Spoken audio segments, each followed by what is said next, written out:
Russian waiter Alexander doesn't need eyes in the back of his head because he has the peculiar ability to turn his neck through a complete 180 degrees. Normally the muscles and the vertebrae in the neck prevent that happening, but because of a peculiarity in his spine, Alexander has confounded orthopedic specialists for years.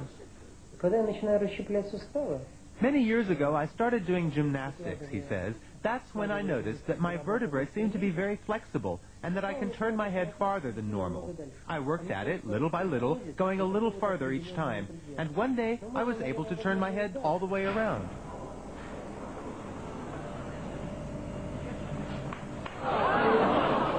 Despite the somewhat unsettling crunching of bones, Alexander claims to feel no pain, which is more than can be said for the people sitting behind him on a bus.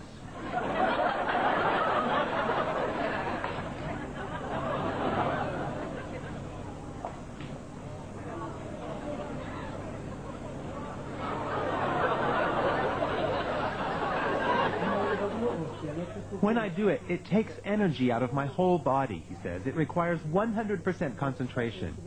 This may sound silly, I know, but in that moment, I don't feel like myself. It's as if I were another person whose body is filled with some kind of energy. I've been a radiologist for more than 30 years, he says, but I've never seen anything like it. Alexander is extremely flexible, no doubt about it. However, I suspect that it's a congenital ability. It's not something anyone could learn or train for. On the contrary, if someone else were to try it, they would surely break their neck.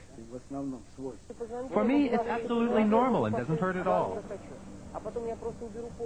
The fact that he can turn other people's heads as well, although obviously not as far, has encouraged Alexander to take his peculiar skill on a concert tour.